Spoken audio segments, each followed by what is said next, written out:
Slayer right here on your classic metal show with some raining blood from a lacerated sky. What's wrong with that? No. Yes. These days the music has to be more aggressive. Yeah.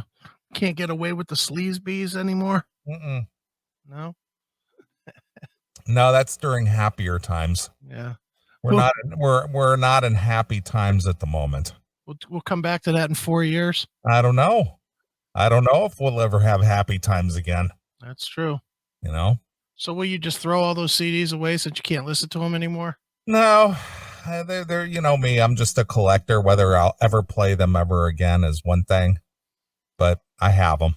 So who's getting that collection when you finally do die? Well, you know what? That's a thing. I don't know. I think I'll just leave it to whoever wants to raid the house when they find my corpse. I mean, I don't need it anymore. Right. You know. No will, just fucking come and get it. Yeah. You can have, I mean, I have people in mind that I would, you know, probably leave stuff to, but you know, who knows? What do you think would go first if people came raiding your house? The CDs, the monkey, or the lawn jockey? Well, in this current climate that we live in, if someone were to see somebody leaving my house with the lawn jockey, I think they would shy away from doing that just for fear of being called a racist. Yeah, probably right. It's like, well, I'd really like to have that lawn jockey, but if somebody sees me with it, they'll come in with paint. What will they think? Will they paint it first and then leave? I don't know. I mean, what's the point in having the lawn jockey if you paint it? I know, but and it's a conversation piece. I mean, it stands there like a sentinel. It stands there at the top of my stairs, guarding the place. You're just a racist. Yeah, it's guarding your white palace. I gotta wonder. You know, I have the cleaning girls come in here. And clean my house. I wonder if any of them, you know, if they're new or maybe because they switch out girls all the time. Yeah. I wonder if any of them have a negative reaction walking up into the studio to clean, and there's that yard ape standing there with a yard ape with a lantern lighting her way. I'd imagine most of them have probably featured that on Facebook right now. By now, all the girls that work with you have had that picture of, look at what this racist that I cleaned for it has in his house. But here's the funny thing. There's nothing racist about that. Yeah, but it's perception. It's perception, but the actual story is about a heroic little boy who froze to death, leading the way or guiding the way with a lantern for the defending against the British. Nobody wants to hear that story. Ron he's coming for the monkey. He's coming for the monkey. Everybody wants the clapping monkey.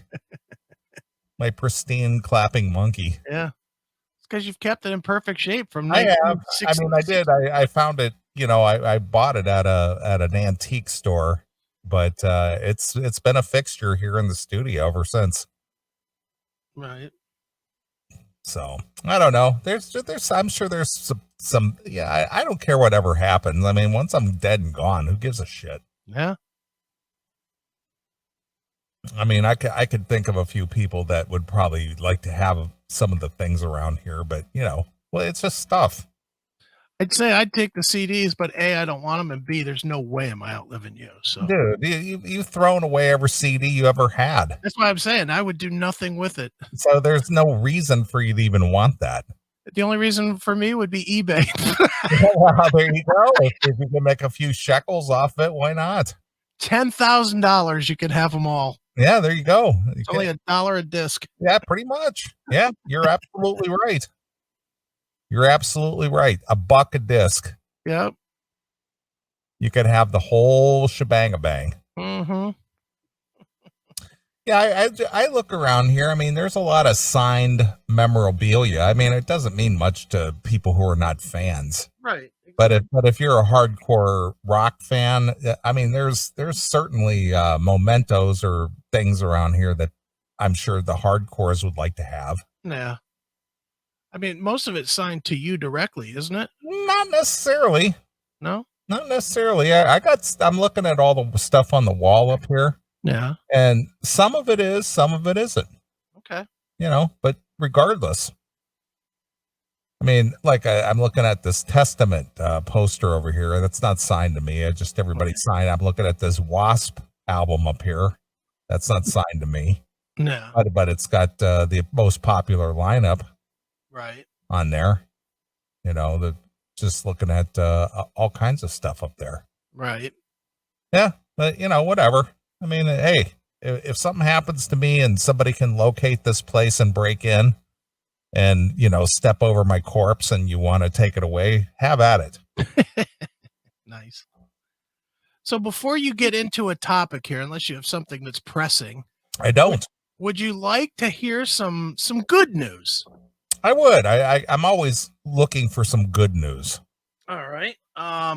This is some good news that involves you and I. Okay. I was talking to our friend Drew. Yes. And we have now officially been invited, and I have the treatment in hand of what they would like for you and I to appear in Drew and David Ellison's movie Dwellers. Okay. So we are officially going to be, and from what Drew is saying, we are going to be the closing scene of Dwellers. Wow. How about that? How about that? Doesn't that sound fun? Mm-hmm. And I have the treatment. I will not read it here on the air. I will call you tomorrow and we'll go over it, because he gave me, in typical small budget movie fashion, he said, okay, here's what I need you to do, but just do it the way you would do it. So I have to write something, which is fine. I don't mind that, but he has a very specific need that he wants me and you to do. So our part will probably be a minute and a half, but we're going to get a minute and a half doing our acting debut, so to speak. All right. Well, I'm down for that. Yeah. So, and it's a real stretch what we'll be playing.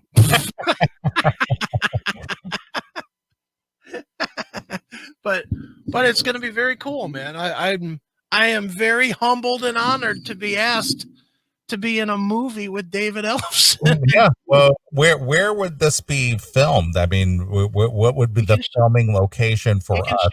We can shoot from home. Oh, okay.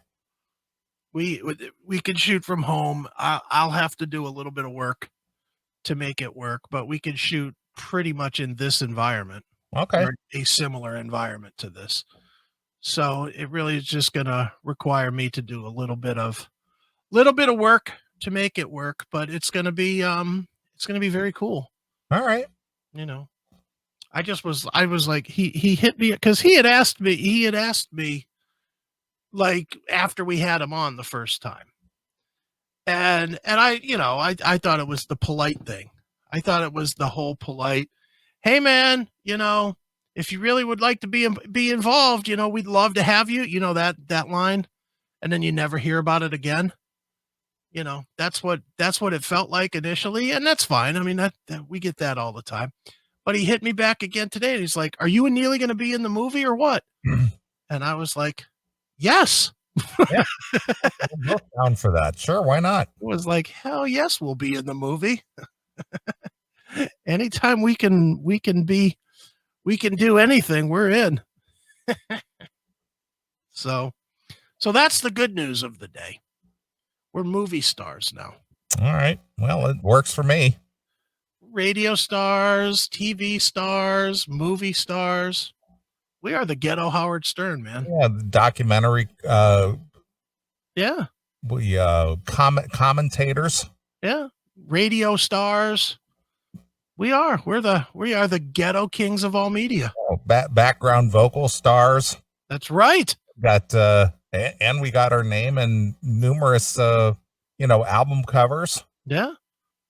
And I'm doing a regular song with the Britney Fox guy and Jailhouse. I actually have to record those vocals. I've been sitting on that for months. I gotta get that done. But Is that Tommy Crash? yes, Mm-hmm. he hit me up this week too. He's like, "When are you gonna do those fucking vocals?" It's like, Those "Oh yeah." fucking vocals. I was like, "I gotta get that done." I got a lot to do on my plate these days. Between that and and actual customer work, and our friend Whiskey Diamond is sucking me into the Bitcoin world. I'm going to actually invest in some Bitcoin because we started talking about it and then I got interested in it and he's involved in it. So he's sucking me into the Bitcoin world. Interesting. So I'm going to roll the dice. I'm not going to roll the dice with a lot of money. I'm going to throw $1,000 in. Okay. And I'm just going to see if that turns into anything. And you know how that goes, dude. I can afford to lose $1,000. I don't want to, but I can afford that without my life being changed. Mm-hmm. So I'm like, all right, I'll give it a wing. Why not? Well, you gotta, well, again, that's why, anytime you invest in anything, it's a gamble. Yeah, exactly. So Anything's a gamble. and that was kind of my thought is like, you know what? I don't know anything about it, but the truth is if I went into the stock market, I don't know anything about that either. So, I know it exists. I know that they give you a number every day and they make that sound like that's either good or bad when they say, hey, it's at 24,000. Yeah. Or boo or what, I don't know what any of that shit means, but so I'll take a shot with this since we're talking about it. And since it is the alternative to the alternative, I'll give it a try. Why not? We'll see. Yeah. But I'll keep you posted if that works. All right. Well, speaking of the stock market. Yes. And since there has been nothing to do, really anywhere to go and stuff, I've been getting sucked into old classic movies. Okay. Lately. Sure. And one of them that I watched last night, even though I've seen it, a dozen times, is I watched the original Wall Street. Oh, that's a great movie. I love that movie. Sure. But that Michael Douglas, he as Gordon Gekko, he just plays the part so well. He's a goddamn good actor. He is. Good. Are you hip to the Comiskey method? Yeah, like it. Yeah, I guess the new one's coming up in January, I think. Yeah. The third season, I believe, is coming up. So I'm looking forward to that. Yeah, I like.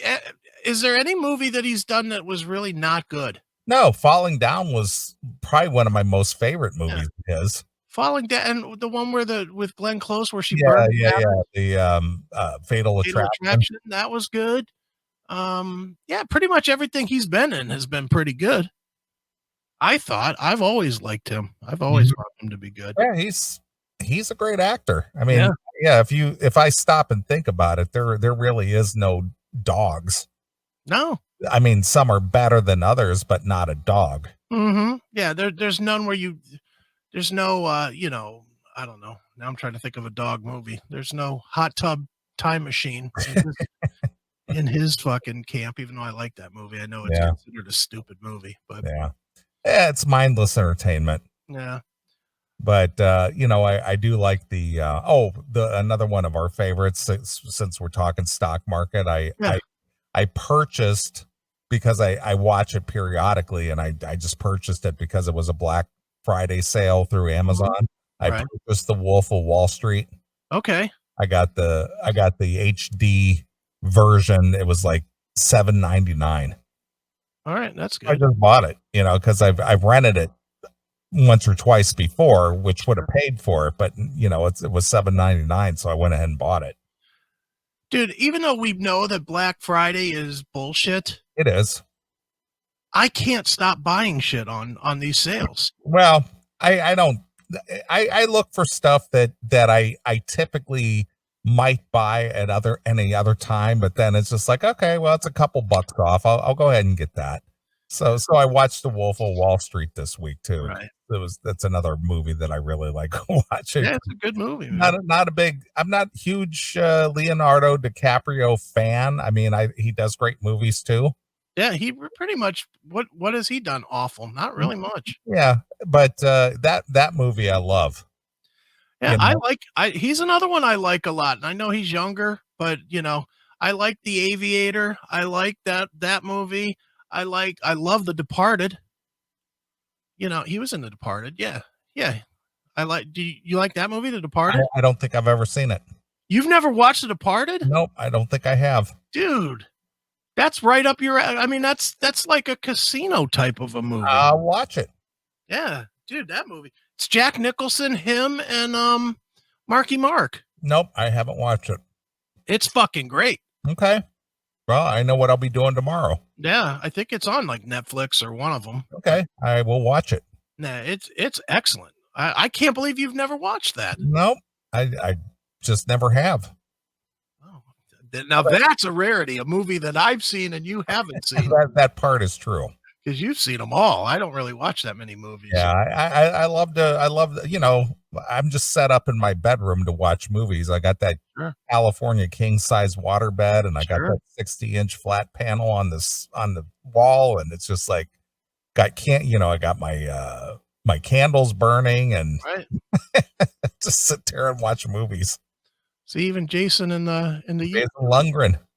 Departed is one of my all-time favorite movies. All right, I know what I'll be doing tomorrow. Yeah, it's fucking good, man. I can't. Now I want to talk about it, but I can't because I don't want to ruin it for you. It's really, really intense. I love it. Okay, I'll watch it tomorrow. That'll definitely be something I do. Well, I'm gonna give people a recommendation of what not to watch. If you'll indulge me here for a second here. There's a show on HBO called The Flight Attendant. It's a series, and it stars that hot piece of ass Kaylee Coco from The Big Bang Theory. I know you like her. Oh, I love her. And if anybody in the chat room wants to put up her Superman pictures with her just in body paint of Superman with those big fucking tits out, I'll be happy to look at them. But I do love her, man, and I find her to be smoking hot. And I'll be honest, that's why I fucking started watching this in the first place. But this is one of those times where the premise was great and the execution is just fucking dismal. Here's the plot. I'll tell you the plot, and you tell me if it sounds like it might be interesting, okay? All right. So she's a flight attendant that works on international flights. And she has her little crew that she does flights with pretty much all over the world. They go to Rome, they go to Seoul, they go to Japan, they go to China, wherever. They go all over the world, right? But she's a party slut. So all right. So basically, whenever she goes to whatever place she goes to, she goes out partying and drinking, and then she hooks up with some dude and fucks him. All right. And, she just likes to party. Okay. So she's somewhere. I think it was China or Japan or somewhere, and she hooks up with this dude, and she fucks this dude, and she wakes up the next morning, and he's dead. He's had his throat cut, and he's all stabbed up, and he's just fucked. I mean, just very dead. And she doesn't remember nothing because she was blackout drunk. Okay. Last thing she remembers is being at the bar with this dude.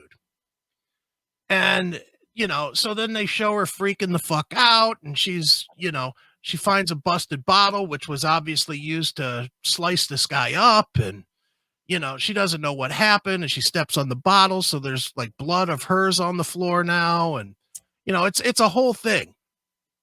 If I stop right there, that sounds like it could be an interesting movie, right? It's got a decent plot.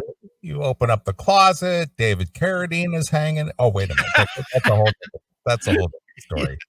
Well, I mean, it turns into a whodunit. Did she kill him? Was there somebody else involved? And obviously, since it goes 10 episodes or whatever, there's more to it. Okay. So it sounds like, okay, it's going to be like this kind of hot mystery thing, right? Mm-hmm. Then it goes dramatically bad in a fucking hurry. Because, one, she starts having these intermittent flashes of what happened. like she starts to remember things, but little bits at a time. As she's, the police, of course, start investigating, and they start investigating her, and she doesn't remember. But then, out of the blue, she remembers like 10 seconds of a rabbit running through a field, or fucking, drinking at the bar or whatever. It's kind of like Angel Heart. Yeah, kind of, but way more annoying because they do the whole rewind thing, that kind of bullshit. Okay. And then, for whatever reason, they do longer resets in her mind where she's talking to the guy that's dead. And it just gets too fucking dumb.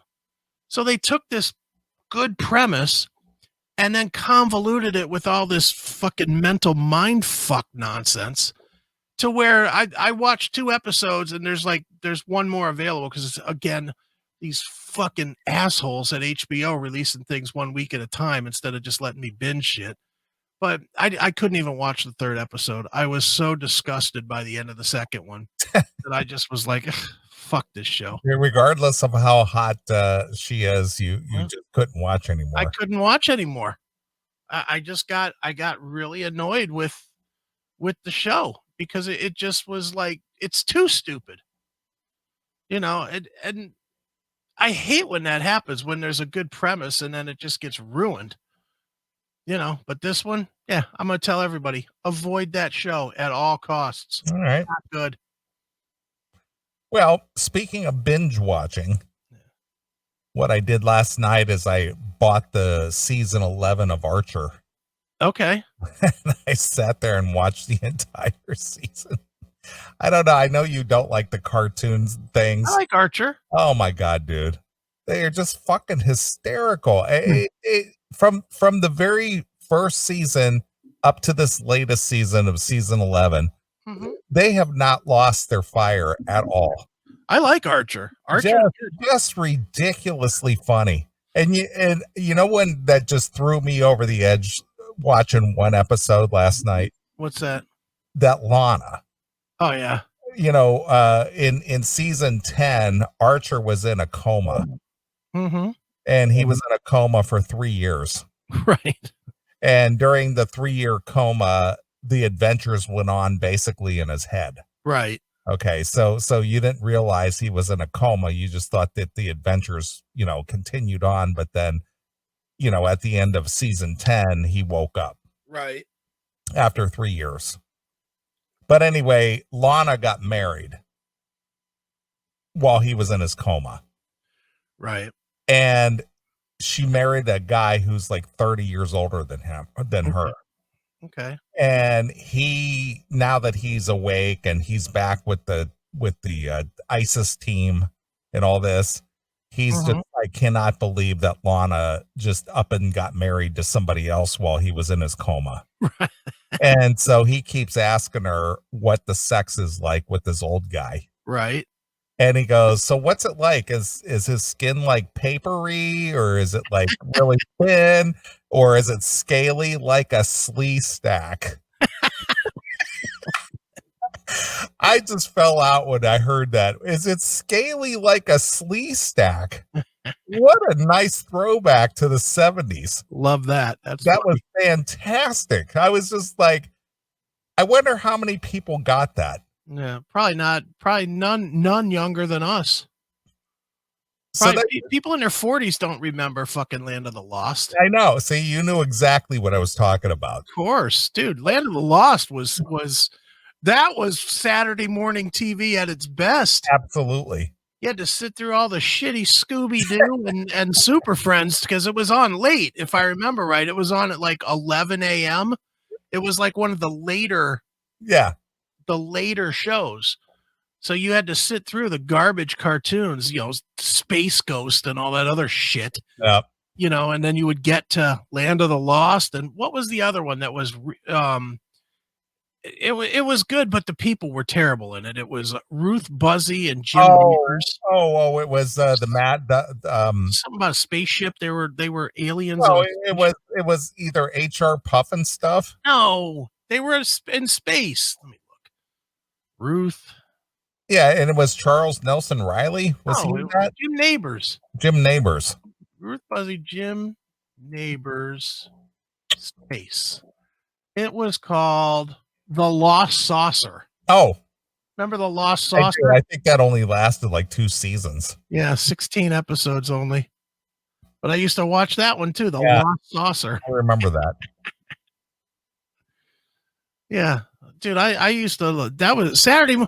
That is grossly missing. These kids don't know anything because they've never had fucking Saturday morning TV. Well, you know, I have to tip my hat to Kevin Smith because obviously the whole Jay and Silent Bob Straight Back, he called Will Ferrell Marshall, Will and Holly. Yeah, that's right. and he called what's his name? The black comedian guy. What's his name? Dave Chappelle? No.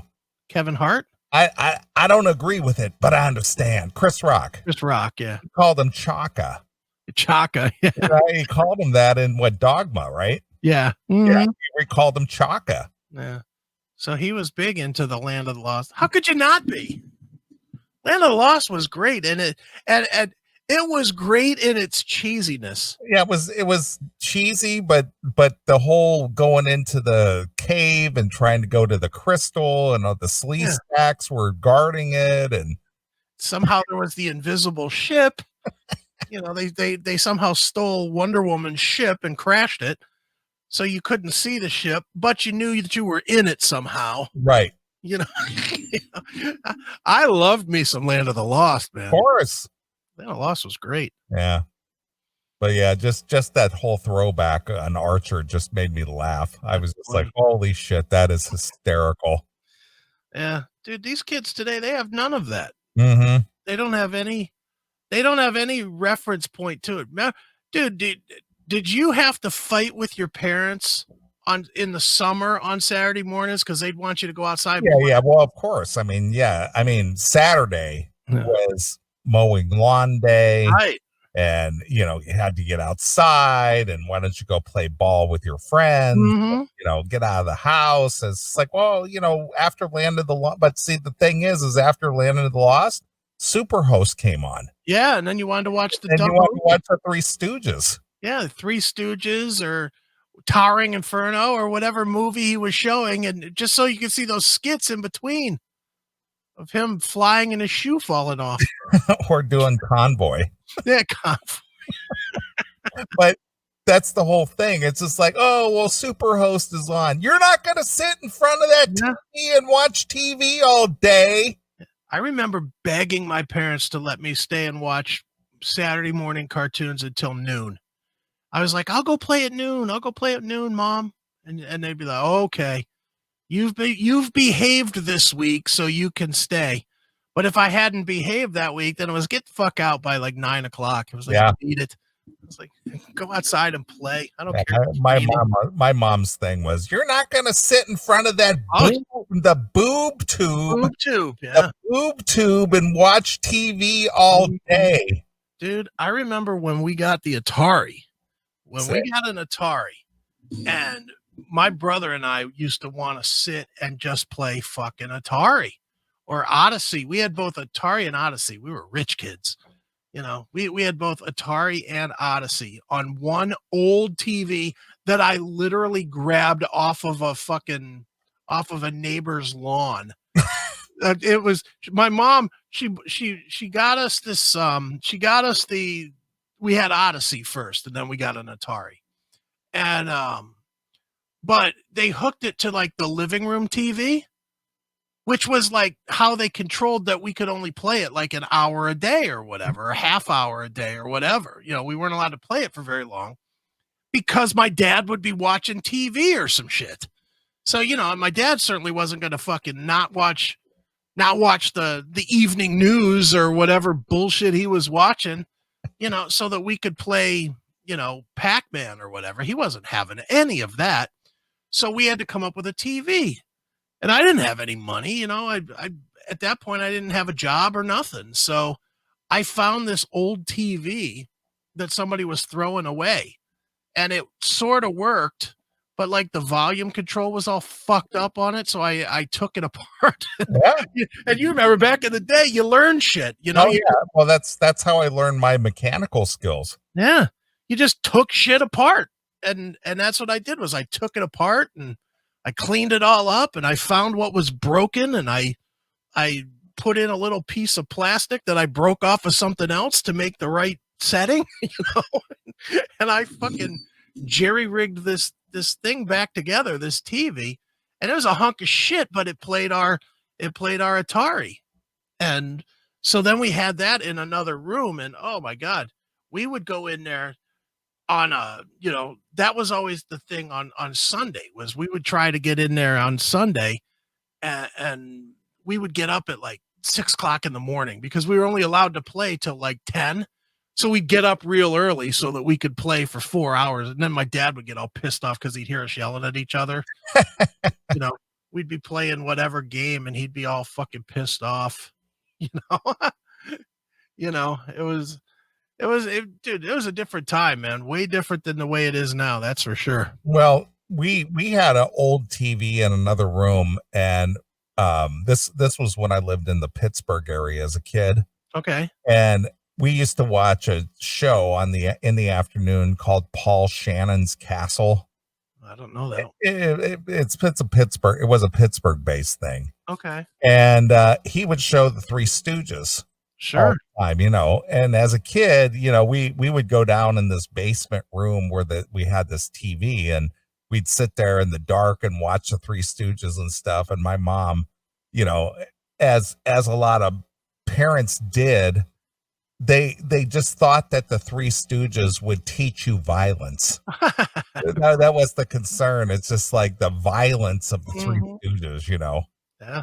And you know, even to this day, and you think about the Three Stooges, they rose to fame in 30s. Right. Here we are almost 100 years later. Still funny. Still funny as fuck. Yep. I mean, I have the whole Three Stooges DVD collection and stuff, you know. Thank God they did that all digital and they released it on DVD and the whole Right. thing. And, you know, just so funny. I mean, and I, you know, and I, not only is it funny just from a comedic standpoint, but I kind of analyze some of the antics that they did and some of the stunts that they did. And for the time and the primitive technology that they had to film these kind of things, they did a lot of really wacky editing, right, you know, to make it work. Sure. And I'm still amazed to this day that how funny that they were, and of course the slapstick comedy that they did, but still funny today. Dude, were you living in Cleveland? And you may not have been. This because it was when I was, I don't know, 11 or 12 years old or something. So that would have been like 1980. Oh yeah, I was living. We moved to Akron in 1975. Okay, so do you remember when Channel 61 launched? Yeah, absolutely. That was like an epic day. I remember when it launched because all they showed for the first probably year on Channel 61 was all these classic black and white shows. It was the Stooges, Little Rascals, Dennis the Menace, Oliver and Hardy. Yeah, the Honeymooners. Yeah, all the old stuff. All the old stuff. And that to me was like the first taste of cable for me. And it wasn't cable, it was a free channel. But I remember I had this little TV in my bedroom, like a little, I don't know, a 13-inch TV or something, you know, those little tiny box TVs that they used to sell. Yeah. You know, by that point, I had this little TV and I used to watch that shit like it was going out of business. You know, and wasn't watching anything that was on like regular TV. You know, I never was watching like 3, 5, or 8. And there wasn't even Fox at that point. It was just 3, 5, or 8. But I was watching Channel 61, watching all these shows, you know, Leave It to Beaver, you know, all those black and white shows. It's like what's considered, what is it, Me TV now? Yeah. Yeah, exactly. But but backdate it 30 years so that it's, better programming. Because MeTV still does some slightly more modern stuff. But you know what I'm learning lately, dude? And since we're just rambling about TV and stuff. So this week, Pluto TV, which is always my favorite, Pluto launched a bunch of classic 70s TV channels this week. They launched one channel that's Happy Days, Laverne and Shirley and Mork and Mindy. They launched a Love Boat channel.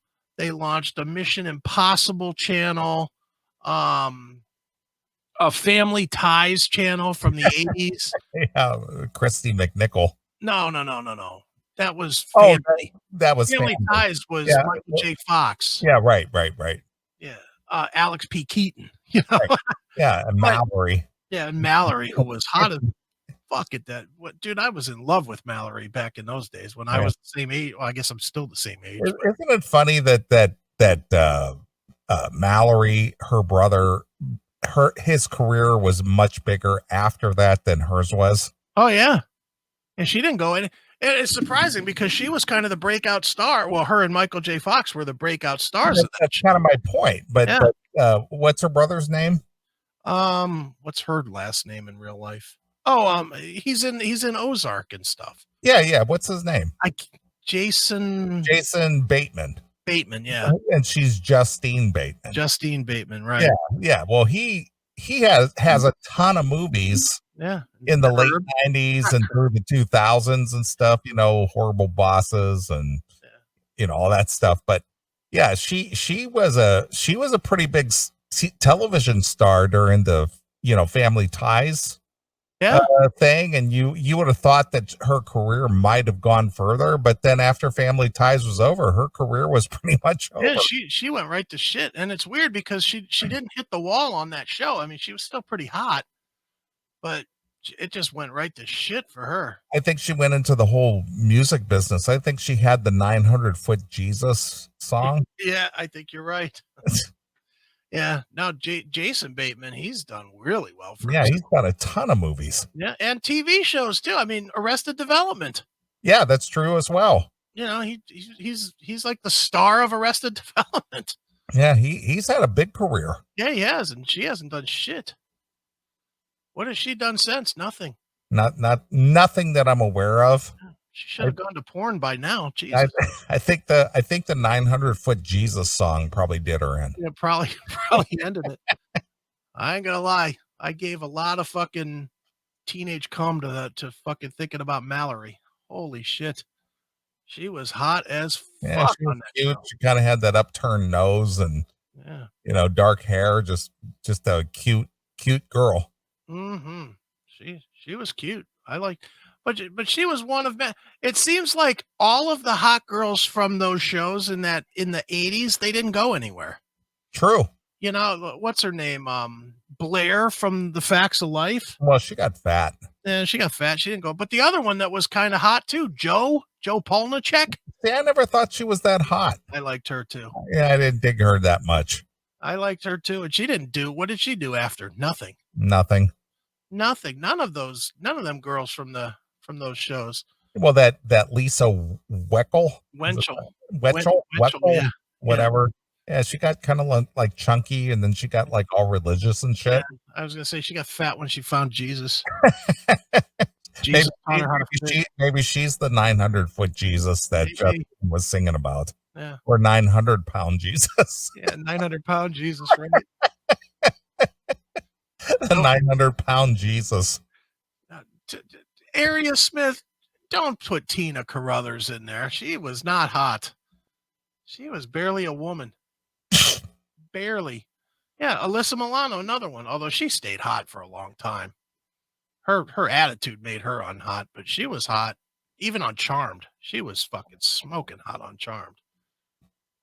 But almost none of those girls stayed really hot. Even the Saved by the Bell girls, Tiffany Amber Thiessen. Yeah, she was in the only movie that I can think that she actually did anything in was that Son-in-Law movie. Yeah, she was hot in that. Yeah, but then she kind of got porky on. She went porky. Yeah, she gained a couple pounds. It didn't do well. Molly Ringwald. She was never that hot, but nah, I never thought of her as being hot. she was never that hot, but she who was the one girl who was on she was on Baywatch, and she looks horrific today. Nicole Eggert. Is that who it is? Either oh my god. She gained at least 50 pounds. Yeah, she did not do well. Can you find a picture of her at all? I'm looking. I mean, holy cow. It's like you went from being a Baywatch girl to being like a trailer park mom. That's not her. That's not who we're talking about. She's got dark hair, but man, she's just like Baywatch girl. Ooh, let it go. Baywatch characters. All right, let's see who we got here. Pam looked okay for most of her career. Not Erica Aleniak. no. Pamela, Nicole Eggert, Kelly Slater. Nope. Yasmine Bleeth. That's the girl. Let me look Yasmine Bleeth up. Holy cow. I saw a picture of her not long ago, and I was just like, that's her? Let's see. Yasmine Bleeth. Woo. Oh, no. That's kind of my point. It was just, Jesus. And I really shouldn't be judging anybody because I'm a fat tub of shit too. But you're not an actor who's paid to, keep it together per se. That is true. I don't make my living off of this. Holy smokes. Open image in new tab. Here we go. All right, let's pop you down here. And then let's go back to StreamYard. Damn it. I'm getting there. Damn it, you guys. If you would support the show a little bit more with your shekels, we could have somebody doing this for us. We have there she is. Yeah, we'd have a wow, look at that. Look at that. Look at the girl on the right, and now look at the girl on the left. I would never mistake one for the other. I would never, if she walked up to me in the supermarket, I would never say, "Weren't you on Baywatch?" Oh, what happened? Man, did she have like kids that committed suicide or something where she just let it go? What's she wearing in the middle photo? She's wearing like a muumuu. Yeah. And her tits are down to her belly. Maybe she's auditioning for the new episode of Mama's Family or something. Oof. Jesus. God. Could you imagine being a dude who what, man, look, I scored Yasmine Bleeth, you buy her the big ring, you marry her, and then this is what you end up with. No. I mean, could you just imagine that coming down to breakfast in the morning and this is what you're dealing with? She's got to be divorced. I just like, I would just, I think I'd just either run away or I commit suicide. It's just like, I got a Baywatch girl. Look at this. Personal life. Bleeth met her future husband, strip club owner. Oh boy. You know this guy's cheating. He owns a strip club. Is his name Rico? Paul Cerrito. In December 2000, when she voluntarily entered a rehab clinic to overcome cocaine dependence. Oh boy. Bleeth would later comment, "They say you shouldn't get into any relationships in your first year of sobriety, especially with someone in the program. But Paul and I fell in love immediately." Yeah. They were married in 2002, and now they're still together. Jeez, oh man, this fucking guy. He got with her in 2000. She probably still looked pretty good in 2000. Well, that was, 20 years ago. Yeah. But that was right about when she was on Baywatch, wasn't it? Yeah, that's what I'm saying. She probably looked like the girl on the right. This poor guy. This fucking poor guy. Jesus Christ. I gotta say, it has to. Would you say it has to be the cocaine? Well, when she gave up coke, she decided to start eating. She had a lot of extra money around. I don't know, man. Look at that beautiful girl. I mean, she was hot as fuck on that show. No shit. Which, by the way, but then you get a girl like Pamela Anderson. Obviously, she's. I'm going to use a term used on Weird Science. She's a sex pot.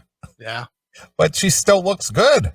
Yeah, the plastic surgery looks a little weird on her. Yeah, I know, but plastic surgery is one thing. Her body still looks good. But that's my point. Yeah. But this Yasmin Bleeth, she packed on 50 pounds. Yeah.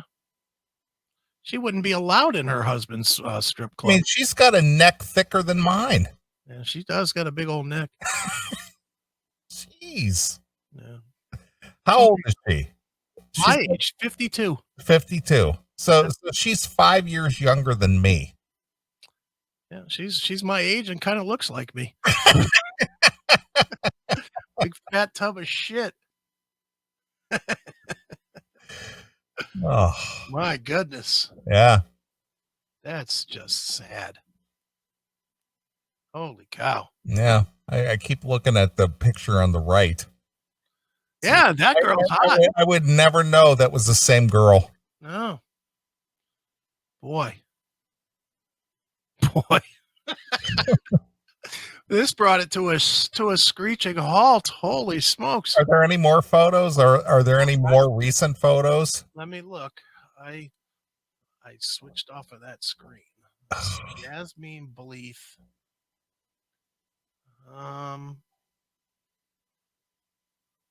Age is just a bitch. Let me click this one that's from an article that says, what happened to Yasmin? Yeah. Does she have like a bagel in her hand or something? Oh my goodness. What the fuck? Let me open image and new tab.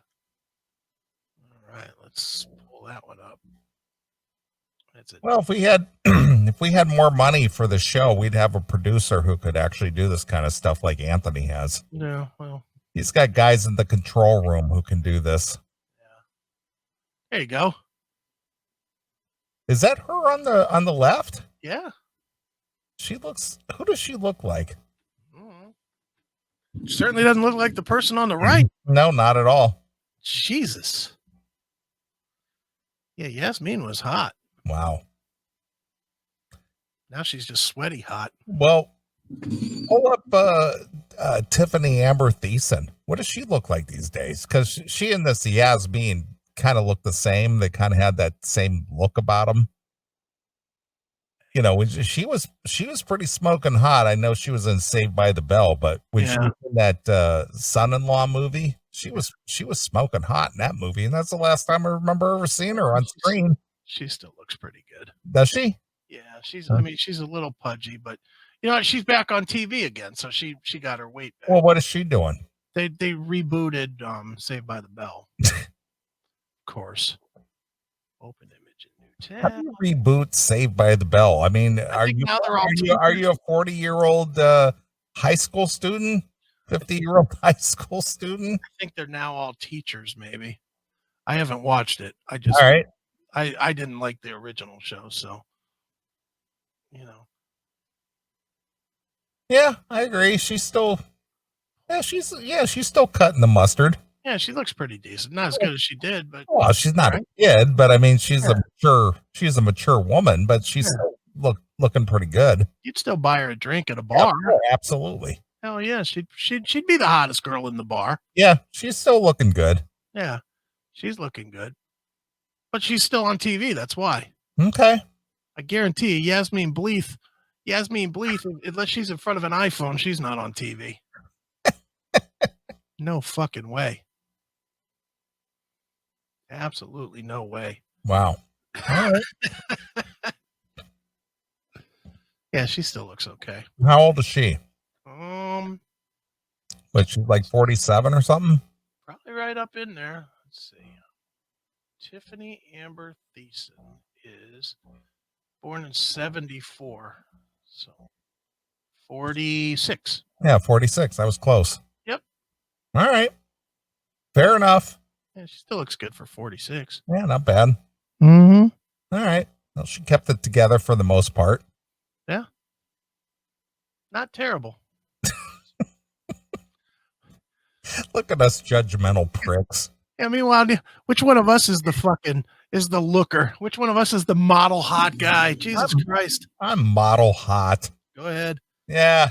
I'm going to be in a movie. Yeah, that's right.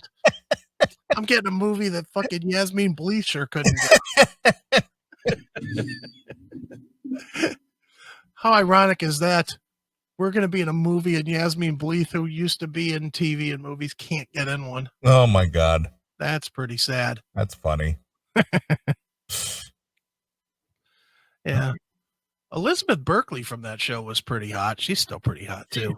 She did that awful movie, right?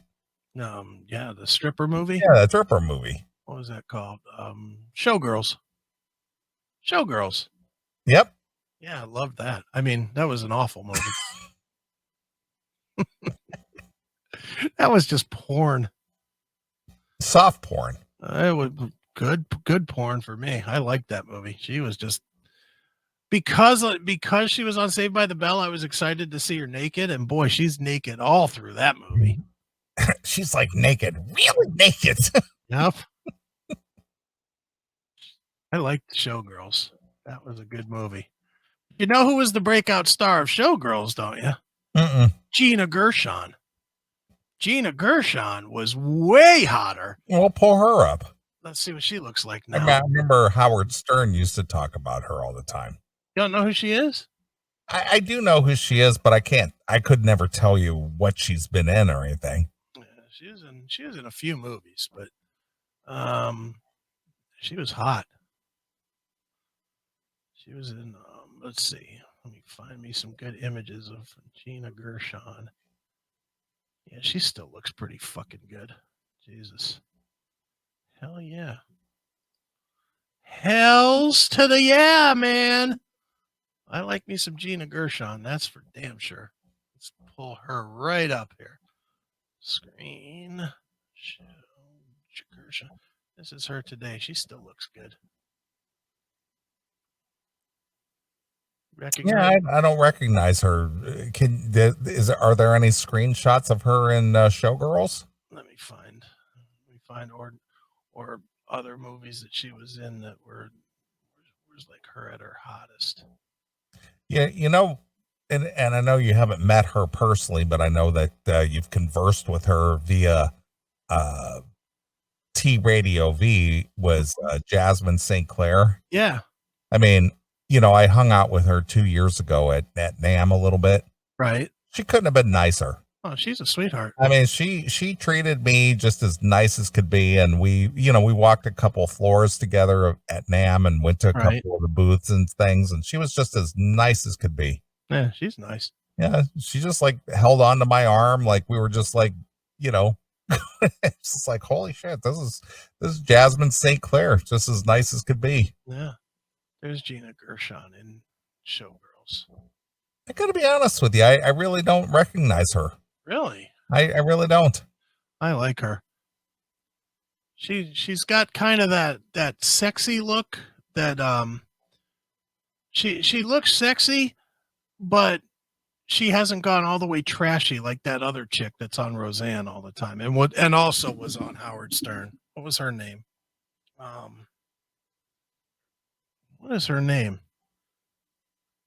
Fuck. Who, Jenna Jameson? No, even worse. Sandra Bernhardt. Well, she was never a looker. No. Sandra Bernhardt is kind of not a very good looking woman at all. She's really an ugly broad. She's kind of hideous. Yeah. The only thing that I like Sandra Bernhardt in, which was kind of goofy, funny, was that The King of Comedy. Yeah. That was just a goofy ass movie about kidnapping what would be Johnny Carson. Right. But it was Jerry something. It was Jerry Watson or something. Yeah. Yeah, exactly. That was a bizarre movie. There you go. Oh my God. Ouch. She looks like the goon on Popeye. Alice the Goon. Looks like a guy with a wig. Yeah. Yeah, Jesus. I want Popeye. Yuck. Yeah, she's a looker. Oof. Mm. I mean, back in the 80s, I mean, I guess she was kind of funny and a little bit, but boy. I never found her to be funny. What was she funny on? Well, she was just kind of quirky, I guess is the term. She was kind of a goofy, kind of a quirky chick. Yeah. Not attractive at all. No. Not in the least. She's the ugly Gina Gershon. Yeah. Yuck. Yeah, she's not definitely not a looker. That's for damn sure. Yeah. But I still like that movie though. Which one? Showgirls? No, The King of Comedy. King of Comedy, yeah. Yeah. Showgirls, I like the nudity in Showgirls. I'm sure you did. I can't even tell you what the movie was about. Honestly. I'm just looking for naked chicks. Yeah. And I've watched it a bunch of times, obviously, but I still don't know what it's about. It's just nice to see Elizabeth Berkley fucking naked. Naked chicks. Naked chicks rule, man. Yeah, I know. We love our naked girls. We do. Mm-mm-mm. What's better than that? There is nothing better. That's just perfection when it's done right. When it's done right. When it's done right. Yasmin Bleeth today, not done right. Yeah, not so much. No. Sandra Bernhardt, not done right. Nothing at all. Well, she was built like a teenage boy anyway. Man, oh man.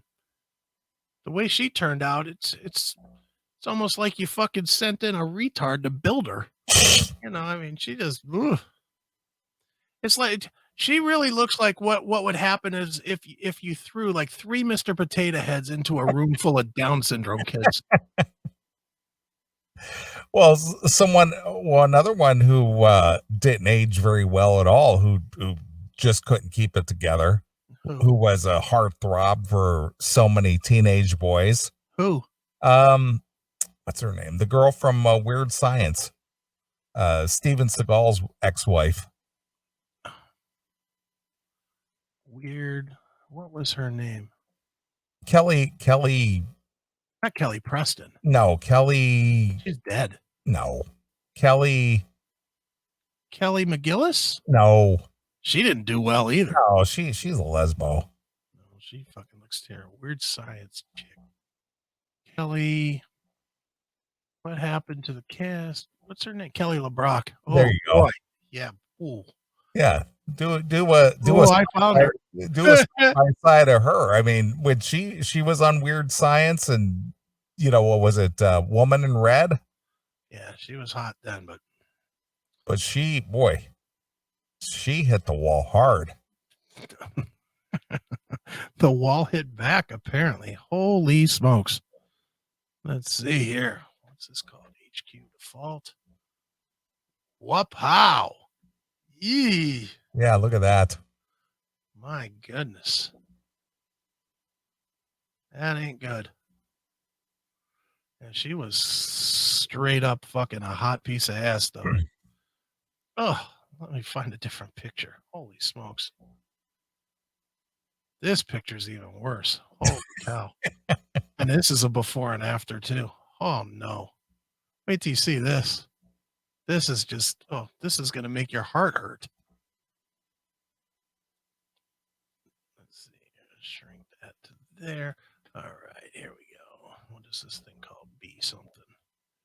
Share Chrome B. Boom. Look at that. No way you'd think that one is the other. No. There's no way you think one is the other. Yeah, you think the one is the mom of the other. Yeah.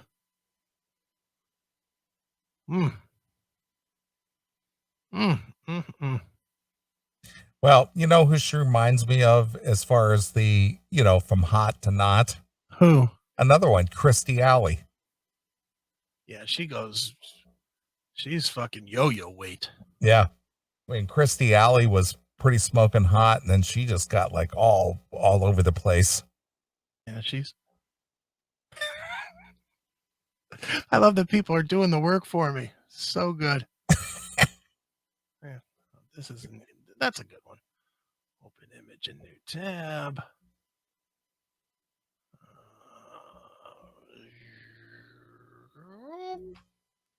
Let's put her up. Holy cow. Not going to like this one, Neeley. Yeah. Oh, no. Yeah. Oh, no. Dude, come on. And it brings the show to a screeching halt. No, this one's going to. Wait a minute. Ouch. Stop that screen share. Let me go to this one. This is the showstopper. Holy cow. Talk about deflating. Anybody whose dick was hard looking at some of these girls, this is going to be the ender. This is where the show just stops. Share. Wow.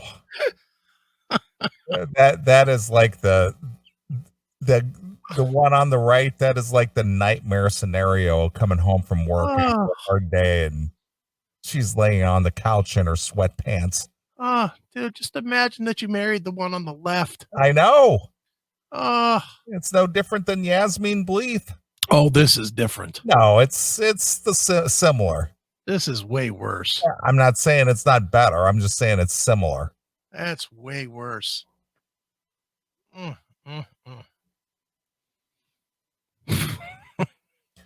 telling you, as you age, keeping it together is work. It is. It really is. It's work. Yeah. I get it. I do it all the time. Boy, that is just sad. Whew. All right.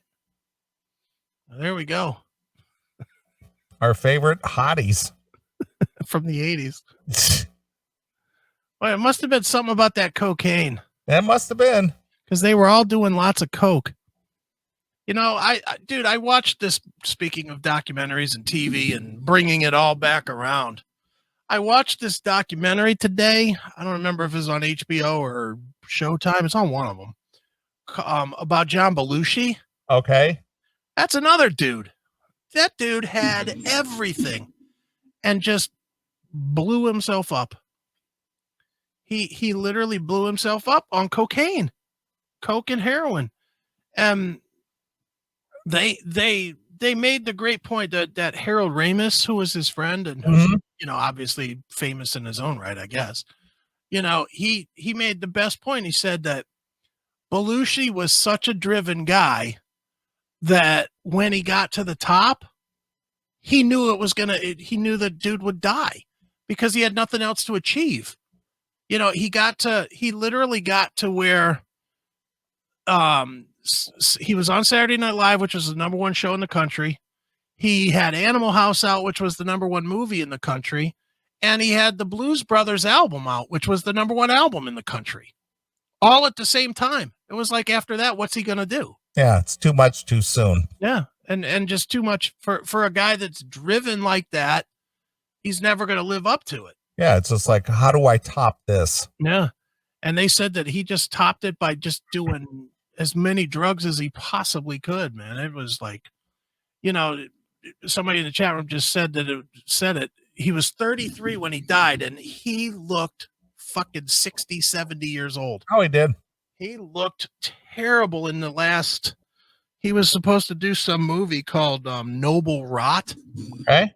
And they showed him, you know, getting ready to go, and it was the first time that he was going to be away from, you know, his chick and Aykroyd and all the people that were, you know, kind of his watchdogs, more or less. Okay.